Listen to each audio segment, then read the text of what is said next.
the first one. There's a lot of talk of Greg Dyke's plans, in particular this plan for Premier League B teams. And you played in Spain as well, where you've seen where they've used it to quite good effect, and they're obviously now World and European champions and 2 teams in the Champions League final. What do you think of it? Good idea, bad idea? How does it work in Spain? Well, I think it's stimulated debate, and I think that's obviously that's a healthy thing to do, because I think the devil will be in the detail, I think, and how it's implemented. And but in broad terms, I would suggest it's a case of something needs to be done. I think there's a concern that maybe good young players aren't getting the competitive football that they need to bring them on. I think obviously the academy system is great up to a point, but you need to get them out and playing senior football, and at times that's difficult to place your good young players in the right clubs and giving them the opportunities they need. So I've seen it in Spain. Obviously we've benefited from it this year with Marc Muniesa, who's been able to obviously play senior football at League 2 in Spain, and you see the difference in his play. He's been able to build on that. He's come here, and now he's a Premier League player, and that's what playing senior football at an early age can give you. Can you understand some of the consternation in the lower leagues where the concern? Yeah, absolutely. The I think pyramid? it needs to be, if it is to be implemented, those concerns need to be addressed, obviously. But I think it's right that we're looking at it. But it's, as I said before, it's the devil's in the detail, and everybody has to sign up to it before it's implemented, I would suggest. Good man. Okay, the other one is we're asking all the Premier League managers what their highlight of the season is. Have you got one? Our highlight? Well, we hope our highlight's coming on Sunday, to be perfectly honest, because if we can win at the weekend, then we'll get a highest points total. Hopefully we certainly will be 10th. There's a chance we could be 9th as well. So that would be a huge highlight for everybody connected with Stoke City if we can do that, because it's been a season of big changes here, obviously managerial and the way we go about things. So to finish off the first season after all those changes with something to look back on and an achievement that no Stoke team has done, then that would certainly be the highlight for us.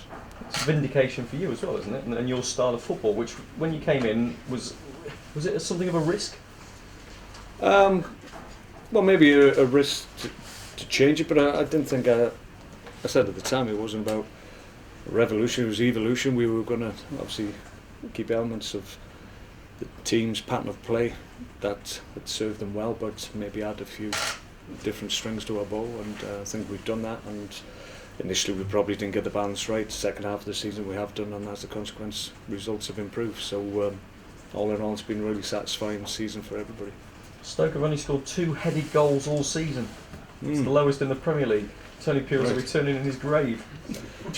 Well, we certainly try. I mean, we've been close on numerous occasions, outstanding saves and posts being hit and what have you. They've denied us a greater percentage of goals, but from headed opportunities. But it's not to say we've shied away from set play where we certainly haven't. But we no longer have a certain Mr. Delap who caused consternation in opposition boxes with his delivery, so we haven't got that option these days, unfortunately. But we've been able to score a decent number of goals from a lot of different areas, and we've got a good spread right through the team in terms of goal scorers, so that's always healthy. You've got to be able to score goals from different areas, and we produce from midfield areas and up front as well, and from wide areas. So our goal threat's okay. Yeah, it looked great at the weekend as well with Saidi and Odemwingie and Arnautovic all together linking up incredibly well. But I wanted to ask you about Odemwingie. It's going to be his first time back at the Hawthorns. What reception do you expect him to get, and is there anything you can do to protect him? Will you play him? Will you start him? Oh yeah. I mean, Peter's an experienced player.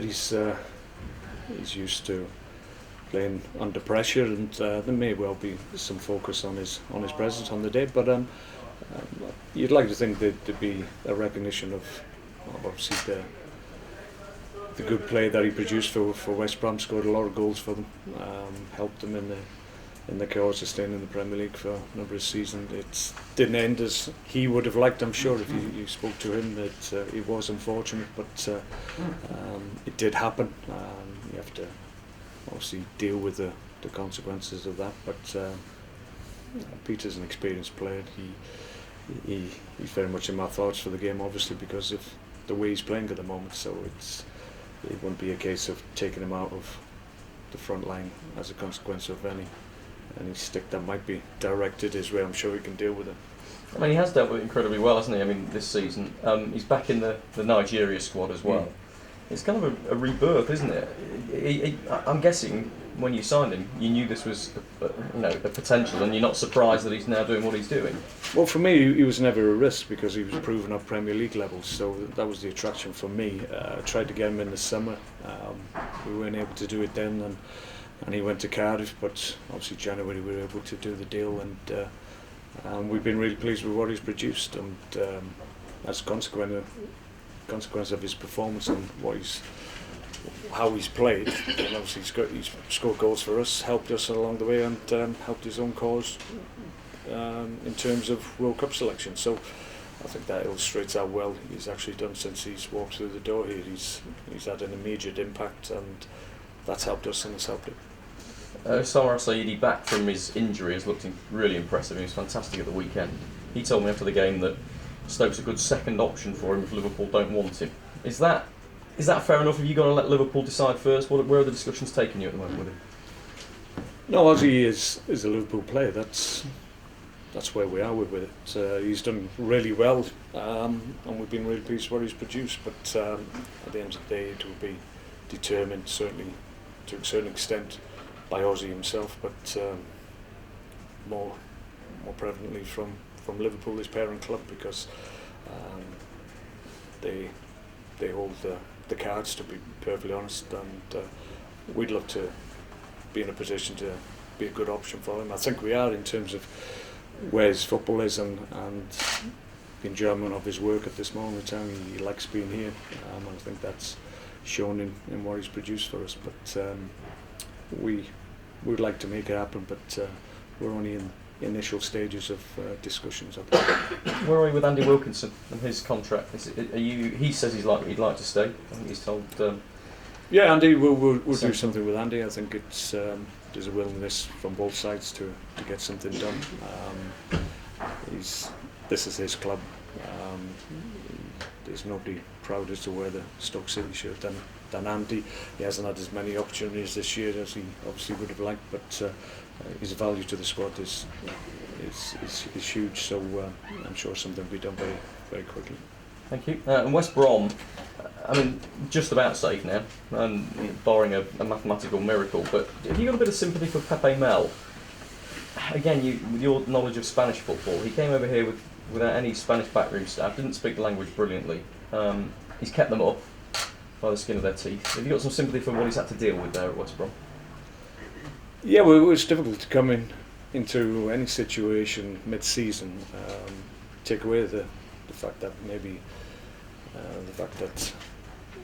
he'd not experienced Premier League before that either, and maybe there was a little bit of a language barrier initially, but I'm sure he's able to get his message across on the field of play and when he's coaching, because it's in more simplistic terms. But at the end of the day, he's got the job done, as you said. It's highly unlikely that they're going to be relegated now. So certainly, when he was given the role, that was a prerequisite that he kept them up, and he's been able to do that. So whether or not it's going to be a change of thinking, I'm not privy to that, but there seems to be a lot of speculation. But at the end of the day, he's done the job that he was asked to do. Come on, thank you. Okay. Injuries? Injuries. The likelihood is that Ozzy Saidi won't be available. He's had a little bit of a reaction from last week. We thought it'd settled down, but it probably won't. So he's likely to miss tomorrow, Sunday rather. Peter's back in the reckoning to get into starting 11 now. Yeah, we've got good options. Yeah, we may look at a number of things, but yeah, certainly Peter's a good option for me.